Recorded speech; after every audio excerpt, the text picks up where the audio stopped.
here at Willow Springs International Raceway doing some testing. My good friend Peter Robinson, a gentleman that I've coached for a while, is hosting a private track day here today, and it is the Monday before COTA. We're supposed to leave Wednesday morning at 5 a.m. So basically we're finishing up the car today, it's Monday, and then hopefully get everything we need done. Test tomorrow, or I'm sorry, load up tomorrow and then leave. So today was really important because we haven't done anything since we got the car back from Riley. So we're gonna go out there, hopefully have a solid test day, really only do a couple of laps at most. It's mainly just a systems check, make sure that the chassis isn't crazy different from before.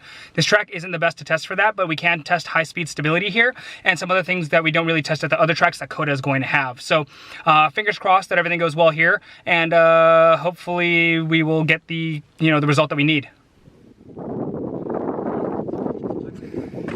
So first test day with the cage, and when you add a cage to the car, it can change the drivability of it tremendously.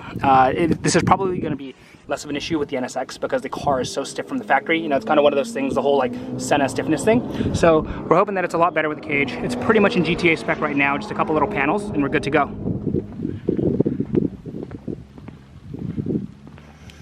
Gary's beautiful 12C that he has over 25,000 track miles and has never burnt any oil. Runs really well. I know you always hear about how unreliable McLarens are, but to be honest, I've worked with this group for a long time, and they have impressed me in terms of performance and how reliable the cars are. And then Lester's MSO 720.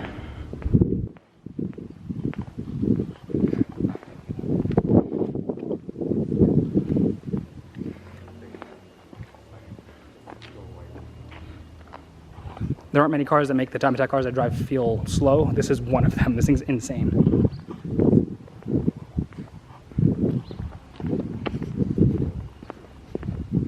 Hey guys. Hey.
we just went out, we did a quick session, a recon run. I basically did like an out lap and then one slow lap just to see how the car felt, make sure that nothing's changed too much. Went out and did our second session, which is gonna be our final one of the day, basically 2 hot laps total. Went out and felt a little bit better about the car, and I wanted to kind of see what the car did at the limited speed. And to be quite honest, the front aero is so significant on this car that I think I need to add more wing angle for COTA, because I was starting to get a little bit of like high speed oversteer and not instability, but you could definitely feel that the front end was pointing the rear versus like typically on a aerodynamic car, you run the center of pressure a little bit slightly more rearward of the center of gravity just to give it a little bit more stability. So probably add some wing angle for COTA and go from there. But other than that, the car ran awesome. Did a 44.2 or 3 or something like that, which beat the street class record, which is cool. I mean, we came out here not intending to beat the street class record. Our goal was to just come out and have some fun and test the car and make sure it's good for COTA. We're on tires that we were on from GTA Finals, cars in low boost, and haven't really run it hard at all, and just trying to see what the car will do in high speed. So pretty excited to see that.